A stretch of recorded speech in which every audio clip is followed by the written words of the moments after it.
My banker colleagues and the CEO left me out in a 7-person meeting. No room for people from single-parent families. I walked out and reported it to my mom. Her response? Close my $10 billion account. Fatherless lady, you are unnecessary in meetings. What does my family background matter? Have you not heard me? Old lady, are your ears getting bad? Trust is crucial in our field. Is someone from a single mother household someone you can truly trust? What a ridiculous argument from Steve, the younger worker. Although he had previously made crude comments, he had now descended to the point of disparaging my family's circumstances, which were completely out of my control. How pitiful must Steve's life be for him to feel the need to degrade people in this way, to insult someone this much? Is that correct? I'm going to leave now though. I felt like I was walking out of the room with confidence, but as soon as I was by myself, I started crying. I never imagined being chastised for coming from a single mother home at this age. Despite my best efforts, I am confronted with an unalterable reality that threatens to shatter me. I always think of that person in times like this.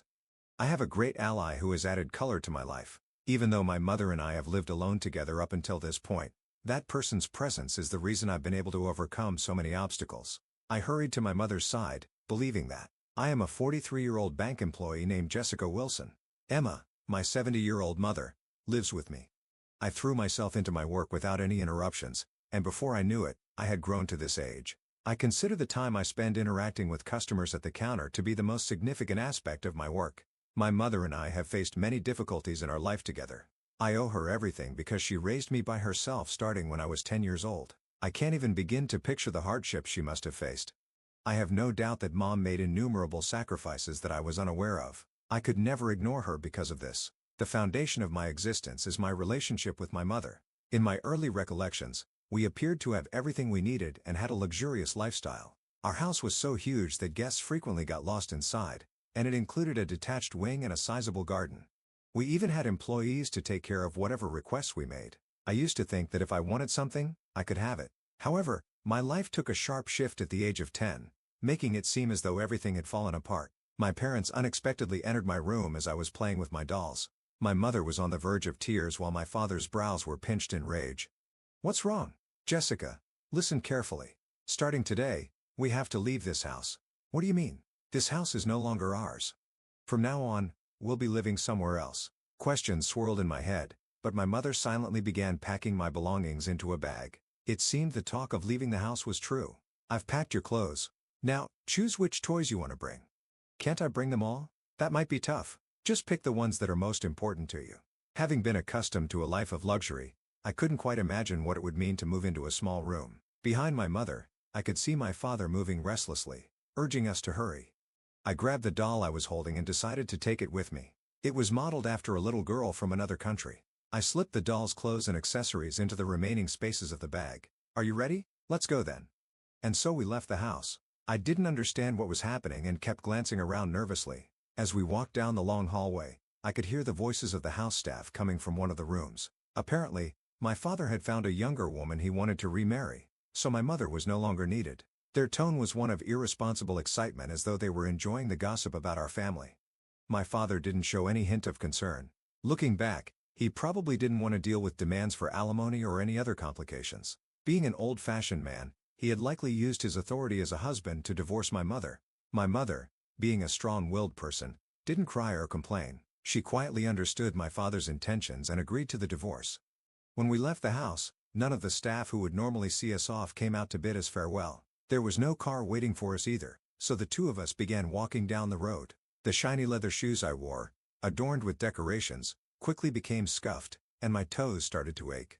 I had never walked this much before in my life. Even so, my mother didn't stop. She clenched her teeth, kept her gaze forward, and just kept walking. I couldn't help but realize that something had drastically changed. My mother walked straight to a real estate office and chose an apartment that could be rented immediately. What's an apartment? It's where we're going to live from now on. When we arrived in front of the building, I couldn't understand how this place could be someone's home. To describe it in words I understood back then, it looked like a storage shed.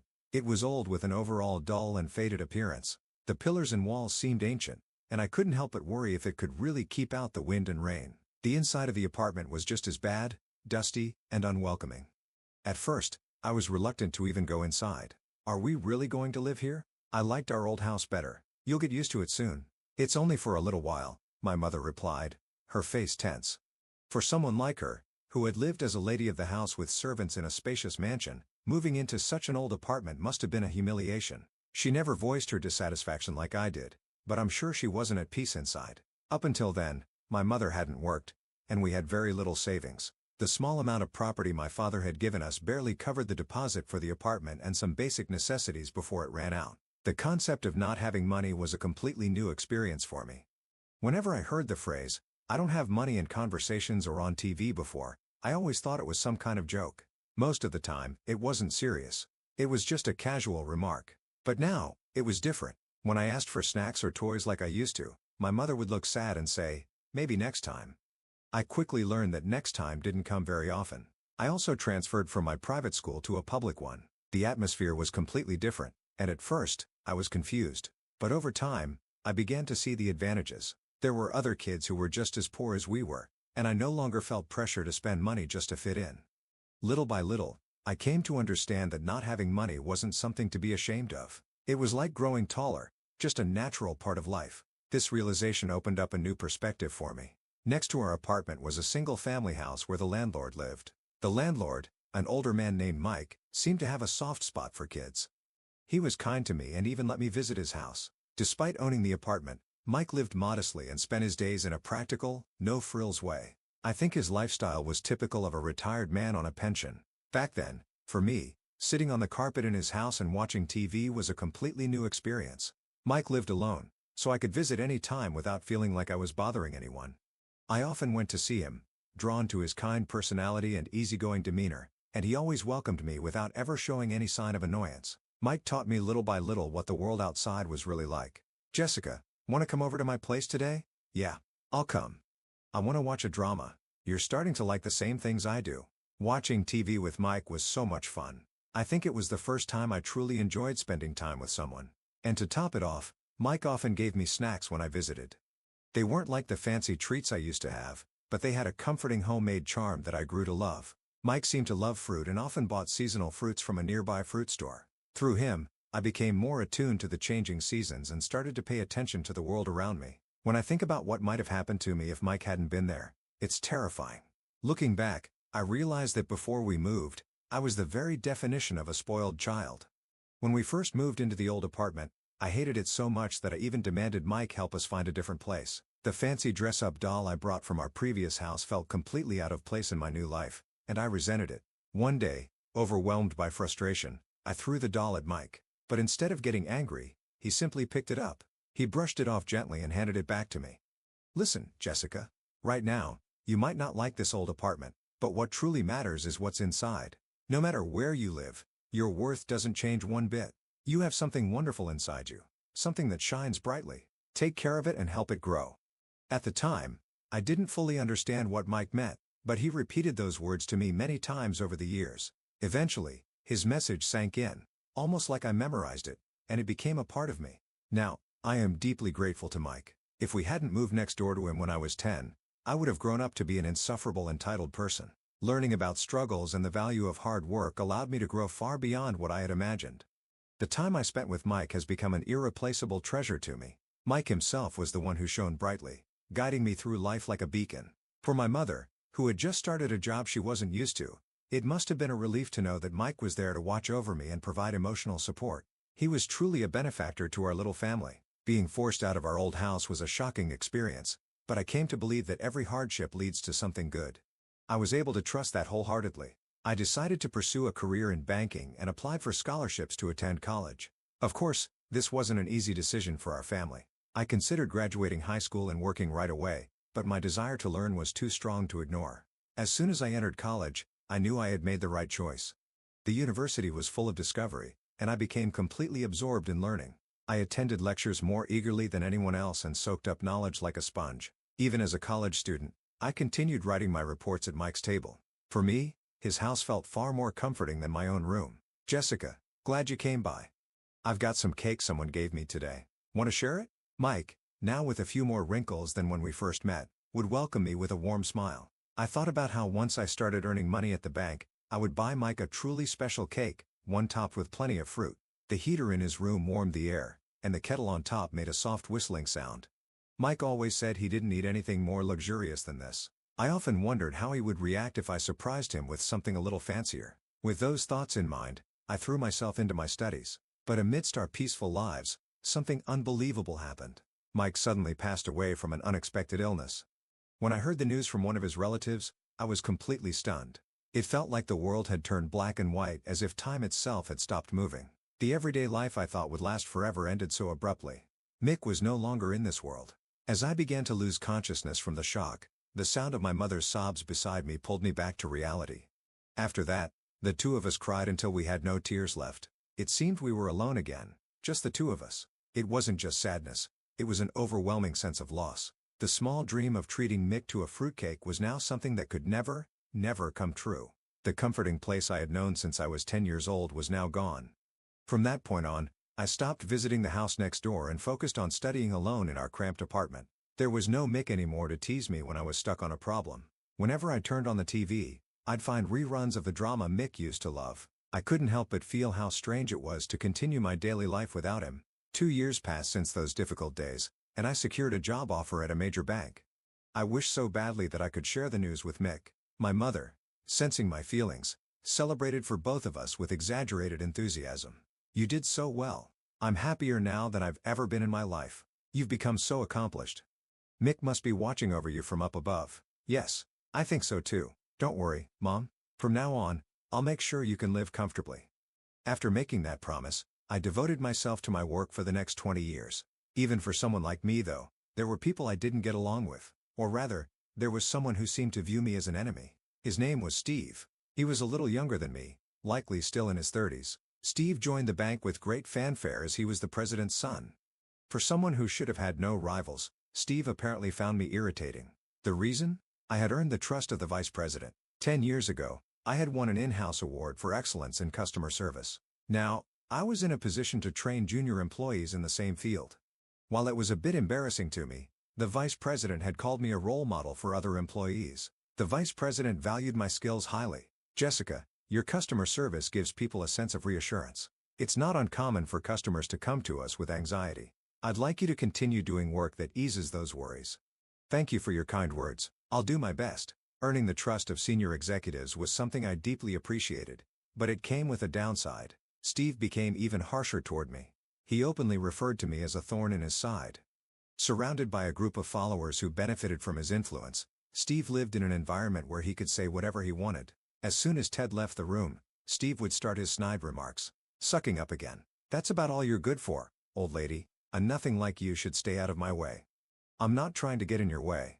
Please, Steve, just focus on your own work." No matter how much I tried to ignore him, he would always find a way to provoke me. He picked apart everything I did, pointing out even the smallest mistakes. I couldn't help but think how much better off he'd be if he directed that obsessive energy toward his own work. "Hey, old lady, I hear you're from a single mother household." Steve had finally heard about my family situation, probably from someone else. It wasn't surprising. I've never hidden the fact that I grew up in a single mother household. I don't feel embarrassed about it. In fact, I take pride in having worked hard despite that background. Yes, that's true. I've lived with my mother since I was 10. Seriously, how sad. I can't even imagine what it's like to grow up in a household without both parents. Guess you just had to tough it out and sneak your way into our bank, right? For Steve, the idea of a single mother household immediately equated to being poor. Sure, living with just my mother wasn't easy, but I didn't think anyone had the right to make assumptions about it. However, Steve wasn't the type to listen to reason. "You poor old lady. I guess we'll have to lower the standards of your job too. It's time for the meeting. Let's head out." We had to go to another branch for a work-related matter, and Steve and I were assigned to handle it together. Steve would always use his influence to take a taxi for the trip. A taxi arrived in front of us, and Steve got in. As I was about to follow, the door slammed shut. Through the door, I could hear Steve's loud voice. "People like you should just walk. See you." The taxi drove off. For a moment, I was stunned. But then I realized that it might actually be better than riding with Steve. I began walking toward the station. What surprised me was that when I arrived at our destination, I thought Steve would have already been there, but he was nowhere to be found. After waiting with the client, he showed up 30 minutes late. "Sorry, I got stuck in traffic. Thanks for waiting." "You were late. You got here after me." At this point, one of the employees from the other branch asked why the two of us had arrived separately. Steve had used some strange privileges to take a taxi. He knew the roads would be crowded, but still left at the last minute. Embarrassed, Steve turned bright red and looked down. He was clearly upset and didn't say a word during the rest of the meeting. There was also the time when I brought a coffee from a cafe to work. Steve scowled and came up to me, criticizing me. "Why are you buying such a luxury item? That place costs nearly $10, doesn't it? Trying to act all trendy with that fancy coffee. It doesn't suit you, old lady." I ignored him and sat down at my desk. Perhaps my indifference bothered him because he came closer and knocked my coffee cup over. The coffee spilled everywhere, even soaking into the desk next to mine. I quickly grabbed a cloth and wiped it off. Thankfully, the desk was well organized, and the paper seemed to be fine. The real trouble was the computer. Just as I finished cleaning up the spill, the person at the desk next to me arrived, only to find their computer wouldn't turn on. Apparently, coffee had seeped in and ruined it. I reported Steve's actions to our manager exactly as they happened. I thought he might face disciplinary action, but it seems he only received a verbal warning. The influence of his father, the bank president, was undeniable. The employee at the neighboring desk was forced to endure the inconvenience of not having a functioning computer until a new one could be provided, which was unfortunate. By now, Steve's behavior had escalated beyond something I could handle on my own. It had become a workplace-wide issue. Around this time, a new problem arose. Our branch's customer satisfaction ratings were revealed to be lower than other branches, and an emergency meeting was called. The attendees included the bank president, Steve, 4 of Steve's close associates, and me. As someone known for strong customer service skills, I was invited to the meeting. Originally, Ted, the vice president, was also supposed to attend, but he was called away at the last minute. Beforehand, Ted had explained that he wanted me in the meeting to share solutions as a customer service specialist. I told him I wasn't sure if I could contribute much, but he assured me that my everyday approach to work was worth learning from. However, when the meeting started, the exact opposite happened. No one paid attention to anything I said. It seemed Steve and his group had decided in advance to ignore me completely. Even the president, who didn't get along with Ted, smirked without intervening. The toxic atmosphere in the room made me furious. How could we even begin to identify ways to improve customer service when no one was willing to have a productive discussion? Unable to tolerate it any longer, I raised my voice and insisted on addressing the state of our branch's customer service. For the first time, Steve looked at me and then said something unbelievable. "Fatherless lady, you don't belong in meetings. What does my family background matter? Didn't you hear me? Is your hearing going, old lady? In our industry, trust is everything. Can anyone really trust someone from a single-mother household?" What an outrageous argument. Recently, I had been making extra effort to avoid mistakes, knowing Steve was always watching for any opportunity to criticize me. While his snide remarks had subsided, his frustration had clearly built up instead. Now he had crossed the line by attacking something beyond my control, my family background, to stoop so low just to insult someone. Steve's pettiness made me feel almost sorry for him. "So are you saying my input isn't being considered?" "Of course not. Who cares what an old lady like you thinks will handle the issues? You can quietly pack up and leave." "I see. Well, I'll be going then." I left the room with as much confidence as I could muster, but tears welled up once I was alone. At this age, I never thought someone would bring up my single mother background as an insult. If Mike were here, I wondered what he would have said. "Don't worry about it. What matters is what's inside," he would have reassured me. Even now, the 10-year-old girl within me longed for his encouragement. Despite my best efforts to outperform everyone and prove myself, I found myself discouraged by an insurmountable reality. I informed my colleagues that I was leaving early and headed home while the sun was still high. Now I live in a spacious apartment, having moved out of Mike's old place. My early return surprised my mother. "Why are you home at this hour?" Holding back tears, I took my mother's hands and told her everything that had happened. As I spoke, the anger I had been suppressing began to rise. All the hardships we had endured together, supporting each other through every challenge for Steve, who knew nothing about us, to dismiss us with a single comment about being from a single-mother household. An indescribable wave of emotion washed over me. My mother must have felt it too, as her expression grew increasingly stern. By the time I finished, her face was red with anger. Without hesitation, my mother picked up the phone and called my bank branch. "Hello, this is Emma Wilson. I'd like to withdraw my $1 billion account." I couldn't comprehend what she was saying. Her conversation turned into an argument with no progress being made. When she finally hung up, I asked, "What's this about? $1 billion? Where did that kind of money come from? I was planning to keep it a secret from you." She hesitated before continuing. "Actually, 23 years ago, after Mike passed away, he left me a significant inheritance. It was a formal bequest specified in his will. His relatives insisted I accept it, but I felt it was too precious to use frivolously, so I decided to invest it. I never imagined my mother had a talent for investing." She explained that she wanted to save it for an emergency. Over the years, she had grown Mike's inheritance into an enormous amount. Although it would have been smarter to diversify the deposits across various banks, she chose to keep it all in my branch because of our connection. This was her way of showing trust in my bank. Steve's actions had betrayed that trust. My mother had always taken pride in the fact that I worked for the bank, but knowing that it was a place where petty harassment occurred was a different matter entirely. As we were discussing this, the doorbell rang. When I answered, I found the bank president, Steve, and Ted standing there. I invited them in, and they all looked surprised. Emma's daughter is Jessica, apparently so. Even I didn't know my mother had such assets. So what brings you here? Of course, it's about the withdrawal. To be honest, if you pull out $10 billion, our branch will face serious trouble, Steve said. As usual, he spoke in a calm tone, but there was a subtle edge of panic in his voice. My mother, however, remained composed. The reason is simple. My daughter was told at today's meeting that people from single-mother households are unnecessary. Ted's eyes widened in shock. What? That happened? I'm so sorry. I wasn't present at the meeting. Steve, is this true? Steve reluctantly nodded. What's the meaning of this? Do you think that kind of behavior is acceptable for a professional? It's utterly disgraceful and completely unacceptable. Steve had no excuse. Well, it was just a joke. There are things you can joke about and things you absolutely cannot. Even if it was a joke, your comments are inexcusable. I can no longer trust you in any capacity. Ted quickly apologized to me. He then prompted Steve and the bank president to apologize to my mother and me. Even Steve, who had been so arrogant, couldn't avoid apologizing when $10 billion in deposits was at stake. However, my mother stood firm on her decision and proceeded with withdrawing her funds, forcing the men to leave.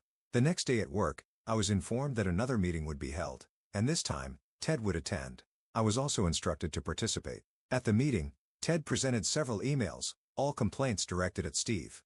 It turned out Steve had been receiving complaints by name for some time. Sir, take a look. Your son's performance is far from commendable. To be frank, the quickest way to improve this branch's customer satisfaction is to reassign Steve. What do you think?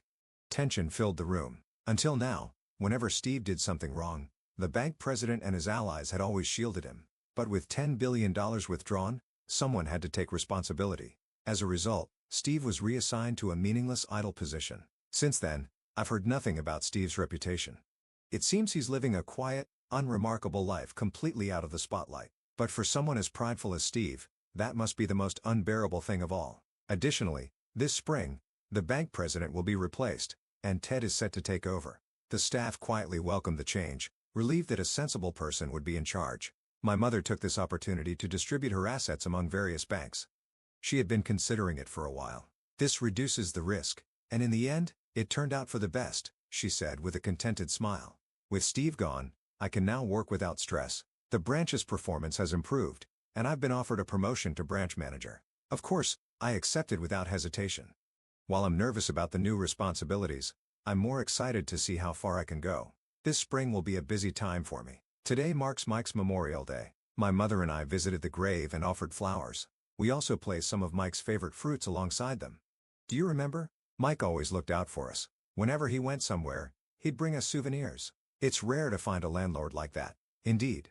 Since moving out of Mike's apartment, I've never experienced such a close-knit relationship anywhere else. Looking back, I can truly say we were fortunate to have met Mike when we were at our lowest point. Mike always said Jessica would grow into an amazing person. And look, he was right.